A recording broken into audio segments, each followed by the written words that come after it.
வணக்கம். அன்பார்ந்த குரு ஜோதிட நேயர்களுக்கு உங்கள் ஜோதிடர் ஜேஎம்எஸ் சந்திரமௌலியின் பதிவு.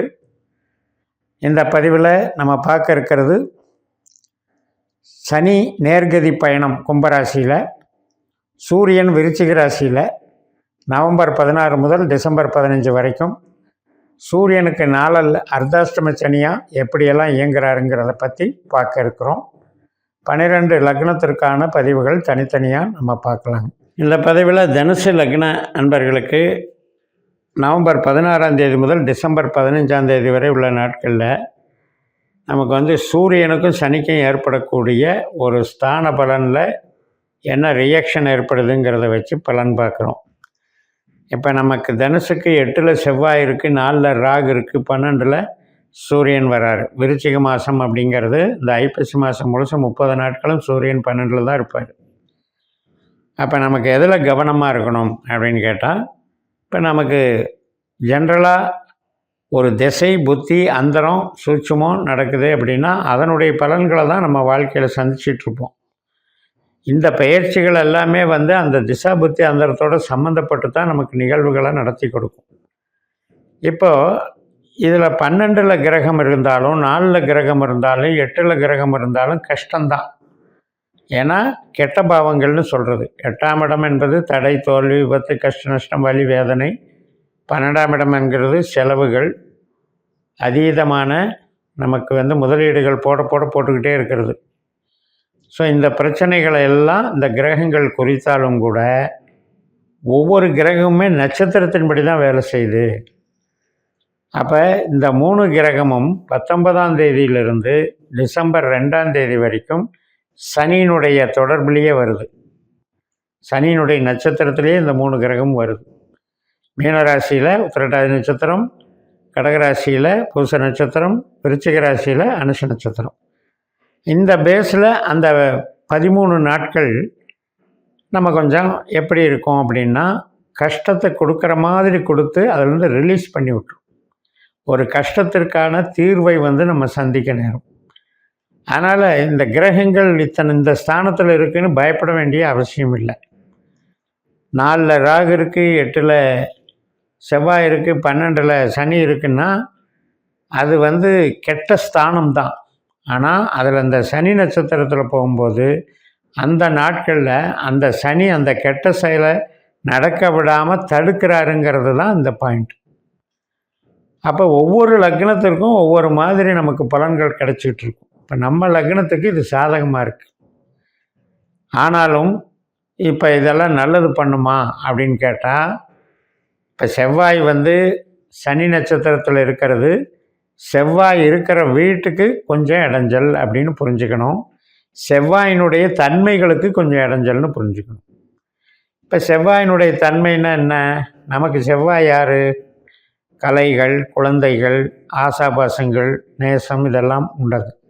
அப்போ ரத்த சம்மந்தப்பட்ட உறவு சார்ந்த விஷயங்கள், ஒரு ரிலாக்ஸு, என்ஜாய்மெண்ட்டு, இது சார்ந்த திட்டங்கள் இதெல்லாம் அவ்வளோவா சரிப்படாதுன்னு சொல்லுது. மூலதனம் பண்ணுறது இதெல்லாம் ஒத்துக்காதுன்னு சொல்கிறது. அதே நேரத்தில் இப்போ சனியினுடைய 3ஆம் இடத்தினுடைய தன்மை என்ன அப்படின்னா, ஒரு அகம் சார்ந்த நல்லது பண்ணும். உறவுகளில் இருக்கிற பிரச்சனையை தீர்த்து வைக்குமா ஒழிய ஒரு பிரயாணத்தை பண்ண வைக்கும், ஒருத்தரை சார்ந்து இயங்க சொல்லும். டிபெண்டிங் நேச்சர்னு சொல்கிறது. அப்போ அந்த டிபெண்டிங் நேச்சர் மூலமாக தான் நமக்கு நன்மைகள் நடக்குமா ஒழிய சுயமாக நம்ம ஆதிக்கம் செலுத்தி அதை செஞ்சோம் இதை செஞ்சோன்றதுக்கு இல்லை. சில பேருக்கு இடமாற்றங்கள், சில பேருக்கு பிரயாணங்கள், ஆவணங்கள் சம்மந்தப்பட்டதில் நன்மைகளை பண்ணி கொடுக்கும்.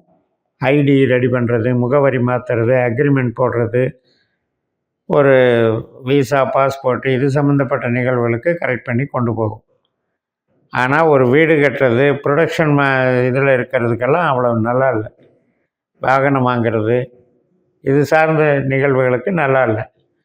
அதே போல் தான் நமக்கு மூலதனம் போடுறதுக்கும் நல்லா இல்லை. அப்போ இந்த சனியினுடைய பலாபலன் நமக்கு சாதகமாக இருக்கிறது. எதுக்கு? லக்னத்துக்கு, ஆசைகளுக்கும், நம்மளுடைய இன்பத்திற்கும், ஒரு ஆரோக்கியத்திற்கும், அகம் சார்ந்த வேலைகள், அதாவது இப்போ ஒரு கமிஷனில் இருக்கோம், ஐடி லைனில் இருக்கோம், இந்த மாதிரி வேலைகளுக்கு சாதகமாக போயிட்டுருக்கு. ஆனால் இந்த 3 கிரகத்தை அப்படியே நம்ம ஒதுக்கிட முடியாது. 4ல் ராகு இருக்குன்னா அதனுடைய நேச்சர் என்ன அப்படின்னா, அந்த வீடு சார்ந்த ஆசைகளை தூண்டி விடுறது, இடம் சார்ந்த ஆசைகளை தூண்டி விடுறது, ஒரு வாகனம் வாங்கலான்னு ஆசைகளை தூண்டி விடுறது, தாயார் சம்மந்தப்பட்ட நிகழ்வுகளை அதில் ஏதாவது ஒரு ஈடுபாட்டை கொடுக்கறது, இந்த இயல்புகளை வந்து அது அந்த இதை இயக்கிக்கிட்டே இருக்கும். அப்போ நம்ம ஜனன ஜாதகத்தில் ஒவ்வொருத்தருக்கும் ஒரு பொறுப்பு இருக்குது. 12 பாவத்துக்கும் என்ன கிரகங்கள் நமக்கு விதி கொடுப்பனைங்கிறது நம்ம ஜனன ஜாதகத்தில் பார்க்குற மெத்தேடு தான் பாஸ்கர் ஆஸ்ட்ராலஜி சிஸ்டம். அதில் பார்த்து நம்ம உபநட்சத்திரங்களை கண்டுபிடிச்சி, அப்போ தொழிலுக்கு எந்த கிரகம், நமக்கு படிப்புக்கு எந்த கிரகம், உறவுகளுக்கு எந்த கிரகம், கஷ்ட நஷ்டத்தை தர்றது, கடனை தர்றது எந்த கிரகம், இது எல்லாமே அதில் தெரிஞ்சுக்கிட்டு இந்த நட்சத்திர தொடர்புகளை நம்ம பார்க்குறது தான் கோச்சாரம்.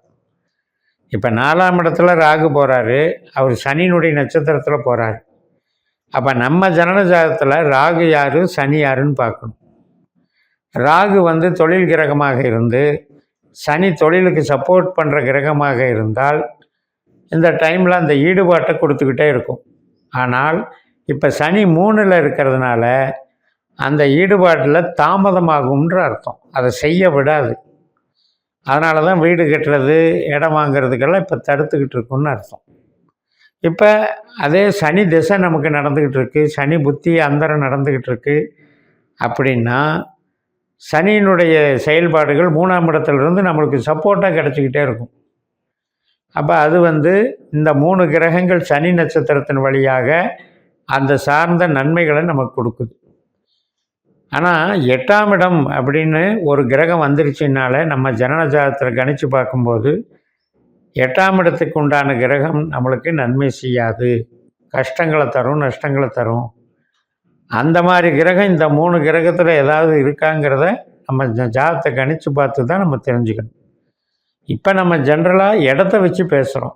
இந்த கிரகம் இந்த இடத்துல இருக்குது, இந்த நட்சத்திரத்தில் போகுது, அது சாதகத்தை பண்ணுதா பாதகத்தை பண்ணுதாங்கிறது தான் இப்போ நமக்கு டாபிக். அதே நமக்கு வந்து ஜனன ஜாதகத்தில் போகும்போது நிறைய அதில் கான்ட்ரடிக்ஷன் இருக்கும். டீப்பாக பார்க்கும்போது ஒன்று நமக்கு என்ன திசாபுத்தி அந்தரம் நடக்குதோ அந்த கிரகங்கள் கோச்சாரத்தில் அது கொடுப்பினைக்கு சப்போர்ட் பண்ணுற மாதிரி போயிட்டுருக்கா, இல்லை நம்மளுடைய விதி கொடுப்பினைக்கும் மாறாக நெகட்டிவாக போயிட்டுருக்கான்னு பார்த்து, விதி கொடுப்பினை இருந்தாலும் இந்த கோச்சாரத்தில் சப்போர்ட் இல்லைன்னா அந்த நிகழ்வு நடக்காது, கொஞ்சம் தாமதமாக நடக்கும்.